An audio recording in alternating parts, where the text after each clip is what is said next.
Hi, this is Marty of Fika Realty, and this is a house tour of a 7-bedroom modern house with a swimming pool in Greenwoods Executive Village in Pasig City. But before we start our video, please consider giving this video a like, subscribe, and click on the notification bell to get notified for more real estate videos. And you can also follow us sa aming social media accounts. So, wag na natin patagalin pa, and let's start our house tour.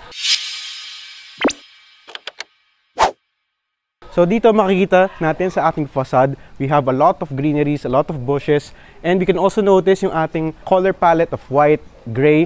So very relaxing sa mata yung ating property.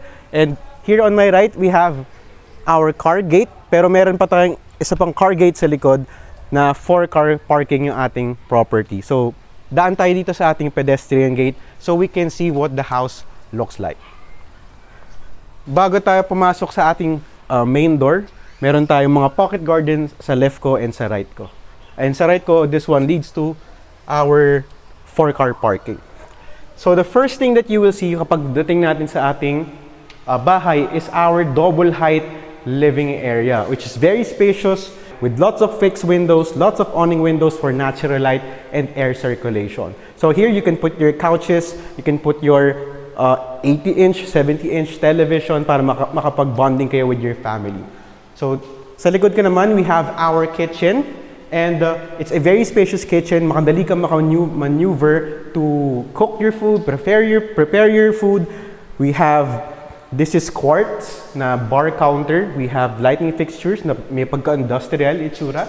And ating L-shape and another L-shape quartz countertops. So, madami talaga tayong real estate space to cook sa inyong kitchen. And we also have lots of storage, mga cupboards or overhead cabinets, and mga under the countertop cabinets. So, marami tayong pwedeng store ng mga food, mga delata, mga ganyan, yung ating mga kitchen needs. And meron na rin tayong range hood right here, and our cooktop, electrical cooktop, hindi na tayo stove nagagamit. And we also have our dual sink aluminum. Hindi ko rin nabanggit, pero sa tapat ng ating kitchen, we have the dining area. So this one is the intended dining area. Kung mapapansin natin, meron tayong abang for the lighting fixture. And what's nice about our dining area is that you're beside the sliding window that goes through the swimming pool with water fixtures. So, alam naman natin sa Pilipinas, diba, napakainit. So it's nice to have a swimming pool to relax after your tiring day. So tignan natin sa labas kung ano itsura ng ating swimming pool. So what's nice with our swimming pool is that meron na tayong parang water feature na waterfall. May extra design tayo. And sa ating mga walls, perimeter walls, we also have bamboo to add parang contrast sa ating bahay. Ito yung binabanggit ko before na meron tayong extra or another access sa ating property, itong gate na to. So kung mapapansin natin, meron tayong stairs dito, and this one leads to the maid's room with own bathroom. Tignan man natin, meron pa tayong senior's room dito sa ating ground floor, which is perfect for our lola, lolo, or mom or dad na nahihirapan ng umakyat. What do you think of this video so far? Comment down your thoughts. And don't forget to like and subscribe para ma-notify pa kayo for more real estate videos. Sige, okay lang. So dito, on my left, we have the senior's room, intended senior's room. And what's also nice about the house, actually, yung mga finishing niya, hindi tinipid yung mga materyales, magaganda yung mga kahoy na ginamit, even the tiles, very elegant, yung mga 60 by 60 ceramic tiles. And for our senior's room, it's very spacious. We also have awning windows, fixed windows, built-in cabinets para sa gamit ng ating senior. Okay? So actually, tapos na tayo dito sa ating ground floor. Tingnan naman natin ang natsura ng second floor to see the bedrooms. Pero meron pa palang kwarto dito, and this one is the bathroom. This is another bathroom. This one is intended for the senior's room. So, complete na siya ng water fixtures. Meron ka na rin telephone shower and sink and water closet. So, tingnan natin yung second floor. For our staircase, mapapansin natin yung ating wooden plank. So, gawa talaga to sa kahoy. And yung ating railing naman, this is made out of metal na dinesign na wooden style. Okay, so sa kaliwa ko, we have the bedrooms. So makita natin, it's a hallway leading to the 3 bedrooms dito sa ating second floor. Hulihin na natin to kasi ito yung master bedroom. Ito yung pinakamalaki. So tignan muna natin yung 2 bedrooms dito sa second floor. Okay, for our second bedroom of the house, it's very spacious. We have lots of built-in cabinets. Meron na tayong ceramic tiles. May pagka-plastic siya. And I think this is around mga 13 square meters yung kwarto. 13 to 14 square meters. So mapapansin natin, we also have windows for air circulation and natural light. And ang mga kwarto may sariling bathroom. Para hindi na mag-agawa ng oras sa bathroom. So for our bathrooms, we have a division already sa ating shower area para hindi na mabasa yung other parts of the bathroom. So meron na siyang water closet, may sink, and ito, yung ating telephone shower. So this is our bedroom number 2. So tignan naman natin yung ating bedroom number 3, which is just adjacent to this one, sa dulo ng ating hallway. Kamukha lang talaga ng ating bedroom number 2. It's very spacious. We have built-in cabinets, we have your windows, we have your split window type aircon provision, and yung ating bathroom for this room. So ganun din siya. Almost the same design. We have your water fixtures, we have your glass partition for your shower area. And di ko rin nabanggit, pero meron din tayong awning window para palabasin natin yung amoy or yung fog pag kailangan. So may ventilation na rin siya.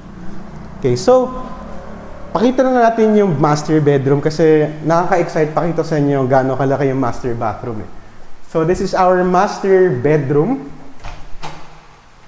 It's a very spacious bedroom.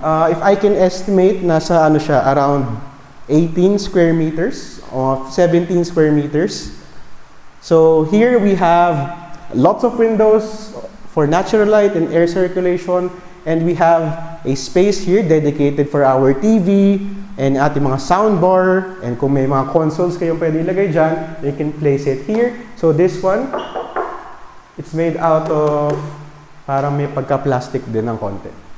And our our ceiling, drop ceiling with cove lights. And this one is very amazing, nakakagulat kung gaano kalaki yung kanyang master bathroom, parang isang kwarto na talaga siya. So dito meron tayong walk-in closet, we have lots or ample amount of storage for your things, your clothes, your shoes. And behind me, we have your dual vanity for your his and hers. Para hindi na kayo mag-agawa ng space when you're parang may-makeup, nagtutoothbrush, or preparing for your day. So, on my left naman, we have your bathtub, included na rin. Meron na rin siyang telephone shower, and yung ating water closet. Lastly, we have a spacious, very spacious shower area enclosed with glass. Para bukod sa elegante na, hindi na mabasa yung ating other parts of the house. So, rainfall shower na siya, aluminum. Napakaganda ng ating master bathroom. So comment down your thoughts. Ano yung sa tingin nyo na gustuhan nyo about this house. So hindi pa tayo tapos. Meron pa tayong titignan sa ating third floor. So this is a house with 7 bedrooms. So far, ang nakikita pa lang natin is 4 bedrooms. So meron pa tayong 3 bedrooms sa taas. This is our third floor, pero bago tayo makita ng third floor, marami pa rin tayong windows, awning windows, fixed windows for natural light and air circulation. Upon landing sa ating third floor, we have this very spacious area, which is parang pwede siya maging family area. You can put couches, put another TV here, or pwede rin library. Pero we have lots of doors dito. Titignan natin siya isa-isa. So this one is the bathroom. So pwede siya i-share sa ibang kwarto. And ano na siya? Well, the same with the previous bathrooms with enclosed shower and yung ating water closet, yung sink, and yung ating telephone shower doon. So, tingnan naman natin dito. So this one, another spacious bedroom. na meron ng sariling bathroom. And again, we have lots of windows, awning windows, fixed or stationary windows, whatever you call it.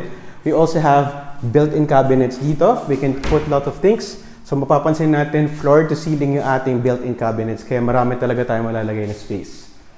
And yung ating bathroom, just like with the previous bathrooms, ganun din siya. Enclosed shower, telephone shower, water closet, and yung ating sink.